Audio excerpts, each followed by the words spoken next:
Hello, everyone, and welcome back to Red Room Stories. I know many of you tune into these tales to help you drift off to sleep. So, before we settle in, I'd love for each of you to leave a comment sharing where in the world you're listening from. And if you're enjoying the episodes, don't forget to give a like and subscribe to the channel. Now, let's get comfortable, relax, and begin. The ground rumbles beneath Levi's feet as he stumbles through the forest, his flashlight barely piercing the dusk, where a gaping maw of darkness yawns in the distance, swallowing the last echoes of his sister Ruth's scream from her desperate call. She'd whispered about a monstrous hole that pulsed with life, her voice breaking into sobs before the line went dead, leaving him with nothing but the thudding of his own heart. Now, the air reeks of damp earth and something rancid, pulling him toward the abyss she described. He grips Ruth's earring, found glinting in the mud, its sharp edge warm against his skin, urging him into the nightmare. A groan ripples through the trees, deep and unsteady, trembling the earth beneath Levi's boots. He pauses, sweeping the light across the forest, its glow catching on gnarled roots and a clearing where the ground dips unnaturally. The groan pulses, rhythmic and eerie, drawing him toward the open space where shadows cling thick and wet. He calls Ruth's name, his voice swallowed by the foliage, answered only by a faint, wet scrape from the clearing's core. His heart pounds, but he presses forward, the earring glinting in his grasp. The clearing reveals a chasm, its edges jagged and pulsing, streaked with a dark, oily sheen that shimmers in the flashlight's beam. Levi's light trembles as he approaches, spotting Ruth's scarf, tangled in the roots, its fabric soaked with that same sheen. The groan deepens, thrumming through his legs, and he peers closer, the beam revealing a pit within the chasm, its walls slick with a strange film. A whisper rises from the depths, slow and deliberate, and his stomach twists, dread rooting him in place. A shape flits beyond the clearing, swift and faint, vanishing as Levi swings the light. The scrape grows louder, joined by a hiss that slithers through the air, alien against the forest hush. He shouts for Ruth, his voice faltering, and the hiss turns into murmur-soft, overlapping voices rising from the pit. He steps back, clutching the scarf, his boots sinking into the soft earth. The murmurs swell, blending with the groan, a chorus pressing against his ears. He examines the pit, the light catching on its rim, littered with debris bones, cloth, trinkets all coated in that oily sheen. Levi's breath fogs as he spots Ruth's ring, its band warped, nestled among the remains. The murmurs sharpen, and a hand lunges from the dark, pale and clawing, scraping the edge before retreating. He stumbles back, the flashlight slipping, its beam spinning across the clearing, the groan shaking the ground around him. Footsteps squelch behind him, heavy and uneven, stirring the mud with each deliberate stride. Levi turns, the light trembling, glimpsing a figure tall, its form gaping, its head tilted wrong before it melts into the dusk. The footsteps circle, closing in, and he bolts toward the pit, clutching the ring, the murmurs rising into a scream that pierces the night. Shapes loom along the clearing's edge, their silhouettes swaying, too many to count, their presence a weight on the air. The pit engulfs him as he slides into the chasm, the walls tight, the air thick with damp and rot. His light flickers, illuminating gashes scratched into the earth, frantic, overlapping, stretching deeper as he descends. The scream echoes, joined by a dragging scrape that sends chills up his spine. He lands in a chamber, its ceiling low, its floor slick with slime that shimmers under the beam. Ruth's coat lies in the center, soaked in sheen, surrounded by bones still wet with marrow. A figure crouches in the shadows, its form cloaked in tatters, its head bowed over a pile of debris. Levi's light shakes as he approaches, recognizing Ruth's boots, but the figure turns, revealing a face that isn't her spell, eyeless, its mouth open in a gaping groan. It lunges, and he swings the flashlight, cracking it against its skull, the bulb shattering, plunging the chamber into darkness. The whale swelled, shapes shifting in the black, their claws scraping stone as they surged forward. She ran, hands fumbling for the shaft. The creatures chased, their rasps and drags filling the air, their bodies crowding the narrow passage. Elise clawed upward, the stone cutting her palms, the coat slipping as she reached the surface. She burst into the hollow, the fields alive with movement figures swaying, their heads tilted, the wail, a deafening roar. The ground quaked, the pit widening, swallowing the edges as she fled, the dusk blurring around her. She tripped, tumbling into a trench, the belt glinting beside her in the dirt. Elise crawled free, the fields endless under the clouded sky, the pulse fading, the figures gone. Her flashlight lay shattered, the belt clutched tight, its buckle warm against her skin. A trucker found her on a gravel road, dust-streaked and muttering, the red film still clinging to her hands. She told her story at a diner, the waitress listening with a blank stare, pouring coffee she didn't touch. The trucker glanced outside, the hollow's faint silhouette on the horizon, and stayed quiet, his grip firm on his cup. The next day, Elise guided rangers to the hollow, but the pit had vanished, the ground smooth, the bones and coat nowhere to be seen. They shrugged, suggesting fatigue or a trick of the light, but their eyes lingered on the belt, its buckle faintly pulsing under the sun. She returned home, the apartment cold, Paul's hat inexplicably on the counter, dry but heavy. Sleep evaded her, the pulse echoing in her ears, the film's sting lingering on her flesh. One night, the lights dimmed, and the pulse surged, rattling the walls. Elise grabbed a knife, the belt glowing faintly, its buckle thrumming as shadows stretched across the room. The wail seeped through the floor, joined by clanks against the windows, the ceiling, the door. She barricaded herself in, the knife raised, but the shadows deepened, hands pressing through the walls, pale and dripping. The windows cracked, dust swirling inward, and the lights died, the pulse drowning her screams. Morning came, the apartment empty, the knife on the floor, the belt gone. The door remained locked, the windows intact despite the cracks. Elise vanished.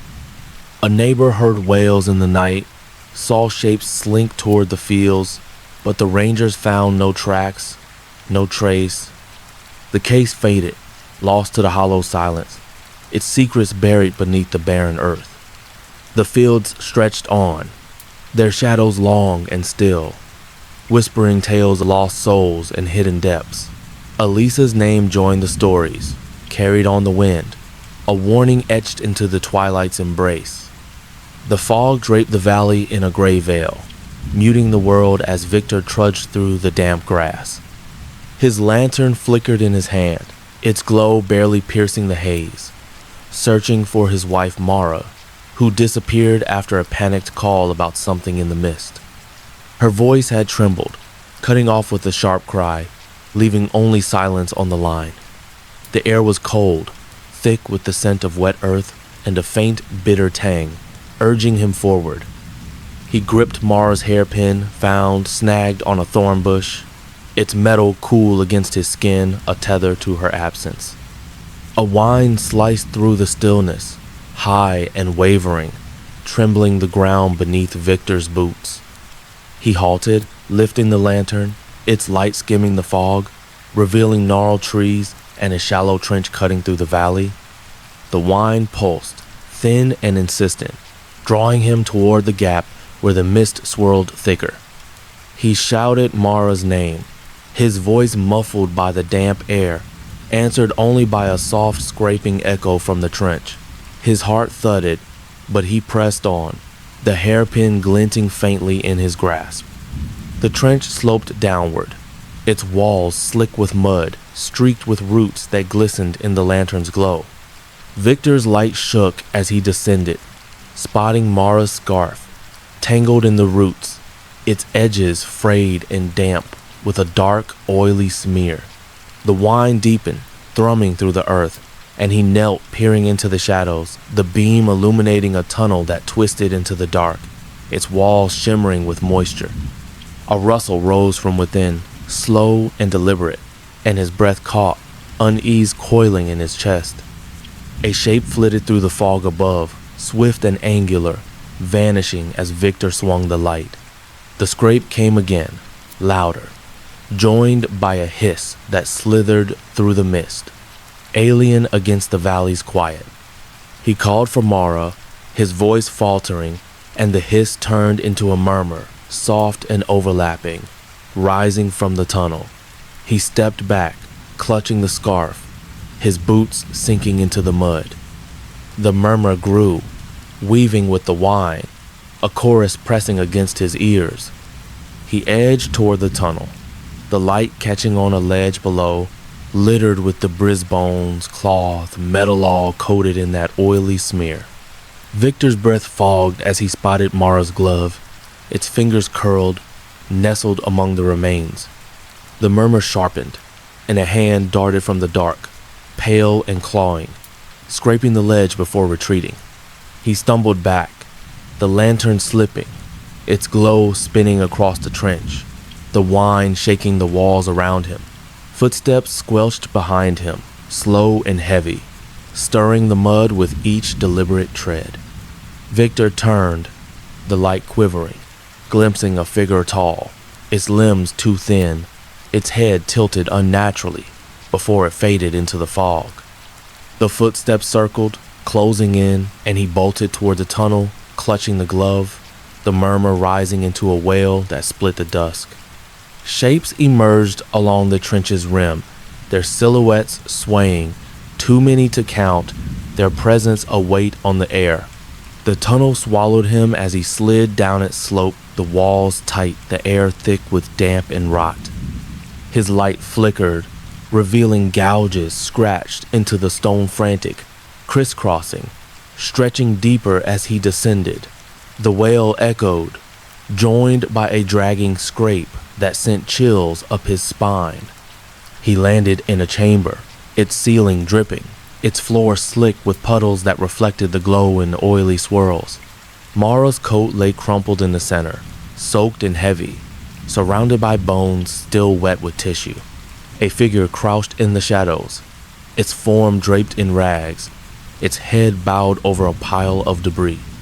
Victor's light trembled as he approached, recognizing Mara's boots, but the figure turned, revealing a face of peeled skin and hollow sockets, its mouth gaping in a silent grin.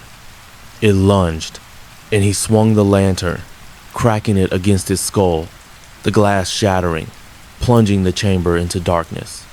The wail surged, shapes shifting in the black, their claws scraping stone as they closed in. He ran, hands groping for the tunnel.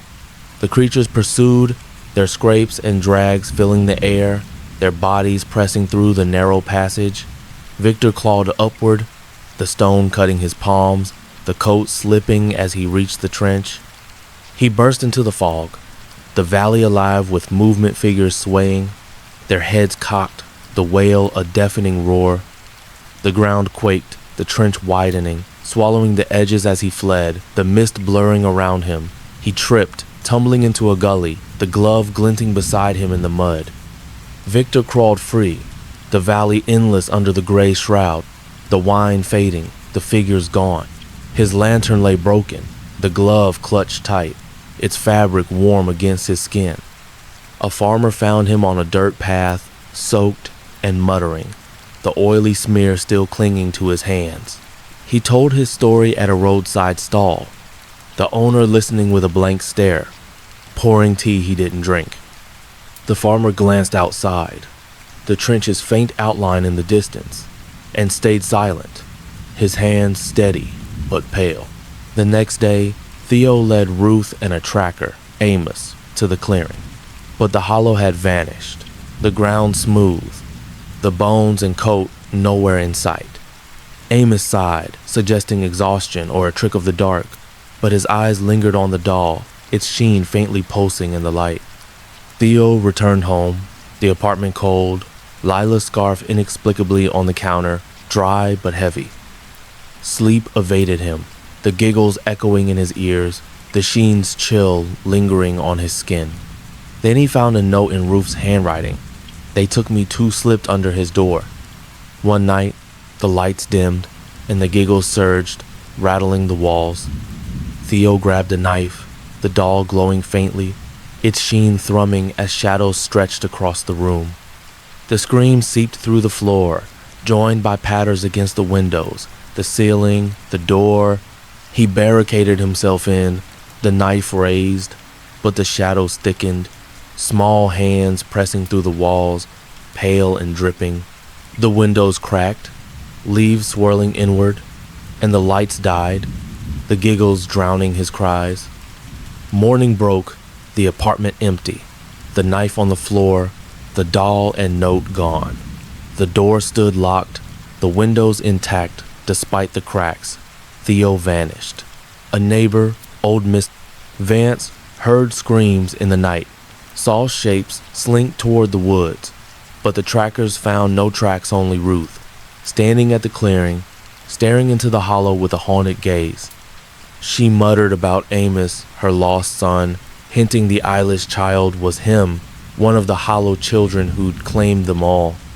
The woods stretched on, their shadows long and still, whispering tales of lost souls and giggling horrors. Theo's name joined Lila's in the stories, carried on the wind, a warning etched into the dusk's shroud. Ruth lingered at the hollow, her own laughter mingling with theirs, drawn by the children she'd once escaped, her fate sealed as the stones gleamed anew. The night shrouded the old house in darkness, its walls groaning as Clara crept through the dusty corridors. Her flashlight wavered in her hand, its beam cutting through the gloom, searching for her cousin Elias, who'd vanished after a frantic call about a red room. His voice had quaked, the line dropping mid-plea, leaving only silence in its wake. The air was stale, thick with mildew and a faint metallic tang, urging her deeper into the ruin. She gripped Elias's watch, found ticking faintly on a stair, its hands frozen at midnight, pulling her onward. A pulse thrummed through the floor, low and steady, trembling the boards beneath Clara's boots. She paused, sweeping the light across the hallway, its glow catching on peeling wallpaper and a door painted a deep, unnatural red. The pulse beat rhythmic and deep, drawing her toward the door where shadows clung thick and still. She called Elias's name, her voice swallowed by the house, answered only by a faint, wet scrape from beyond. Her heart raced, but she pressed closer, the watch warm in her grasp. The red door loomed heavy, its surface streaked with a dark, oily sheen that shimmered in the flashlight's beam. Clara's light trembled as she pushed it open, spotting Elias's scarf, tangled in a hinge, its fabric soaked with that same sheen. The pulse deepened, vibrating through her legs, and she stepped inside, the beam revealing a room bathed in crimson walls, floor, ceiling all glistening wetly. A rustle rose from the shadows, slow and deliberate, and her stomach twisted, dread anchoring her steps. A shape darted beyond the room, swift and hunched, vanishing as Clara swung the light. The scrape came again, louder, joined by a hiss that slithered through the air, alien against the house's hush. She shouted for Elias, her voice faltering, and the hiss turned into murmur-soft, overlapping voices rising from the walls. She stepped back, clutching the scarf, her boots scuffing the slick floor. The murmurs swelled, blending with the pulse, a chorus pressing against her ears. She scanned the room, the light catching on a corner littered with debris bones, cloth, trinkets all coated in that oily sheen. Clara's breath fogged as she spotted Elias's ring, its band bent, pressed against the wall as if fused. The murmurs sharpened, and a hand lunged from the crimson surface, pale and clawing, scraping the wall before retreating. She stumbled back, the flashlight slipping, its beam spinning across the room, the pulse shaking the floor around her. Footsteps shuffled behind her, heavy and uneven, stirring the dust with each deliberate stride. Clara turned, the light trembling, glimpsing a figure tall, its limbs too long, its head tilted wrong before it melted into the shadows.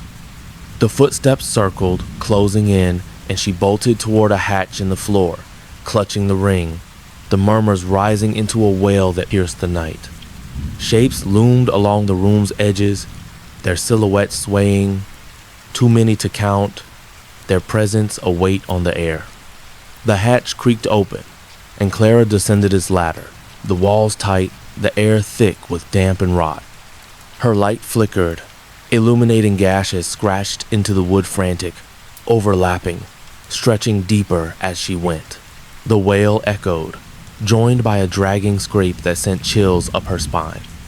She landed in a cellar, its ceiling low, its walls pulsing red under the beam. Elias's coat lay in the center, soaked in sheen, surrounded by bones still wet with marrow. A figure crouched in the shadows, its form cloaked in tatters, its head bowed over a pile of debris. Clara's light shook as she approached, recognizing Elias's boots. But the figure turned, revealing a face that wasn't his spale, eyeless, its mouth gaping in a silent grin. It lunged, and she swung the flashlight, cracking it against its skull, the bulb shattering, plunging the cellar into darkness. The wail surged, shapes shifting in the black, their claws scraping wood as they closed in. She ran, hands groping for the ladder. The creatures pursued, their scrapes and drags filling the air, their bodies pressing through the narrow space. Clara clawed upward, the wood splintering her palms, the coat slipping as she reached the red room. She burst from the hatch, the house alive with movement figures swaying, their heads cocked, the wail a deafening roar. The walls trembled, the hatch widening, swallowing the floor as she fled, the gloom blurring around her. She tripped, tumbling into the hall, the ring glinting beside her in the dust. Clara crawled free, the house endless under the shadowed sky, the pulse fading, the figures gone. Her flashlight lay broken, the ring clutched tight, its metal warm against her skin. A wanderer named Ruth found her on the porch, soaked and muttering, the sheen still clinging to her hands. She told her story at Ruth's truck, her words spilling out about Elias and the red room, met with a furrowed brow as Ruth offered tea she didn't drink. Ruth glanced at the house, its faint outline in the distance, and stayed silent, her hands steady but pale. The next day, Clara led Ruth in a tracker, Amos, to the house, but the red room had shifted its walls bare, the hatch gone, the bones and coat nowhere in sight. Amos sighed, suggesting exhaustion or a trick of the dark, but his eyes lingered on the ring, its sheen faintly pulsing in the light. Clara returned home, the apartment cold, Elias's scarf inexplicably on the counter, dry but heavy. Sleep evaded her, the pulse echoing in her ears, the sheen's chill lingering on her skin. Then she found a note in Ruth's handwriting. I painted it, slipped under her door.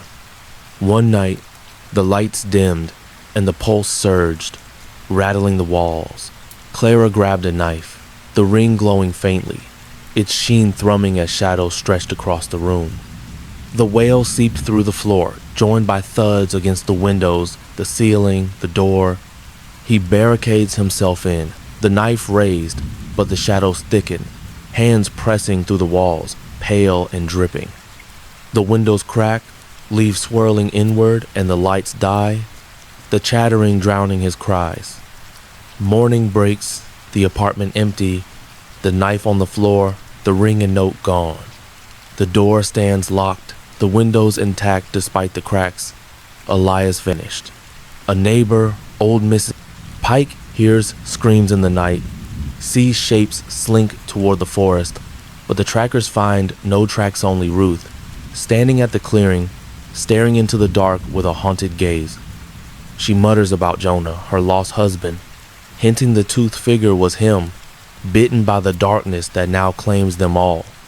The forest stretches on, its shadows long and still, whispering tales of lost souls and gnashing horrors. Elias's name joins Nora's in the stories, carried on the wind, a warning etched into the night shroud. Ruth lingers at the pit's edge, her own teeth chattering in the silence, drawn by the darkness she once fled, her fate sealed as the shadows bite anew.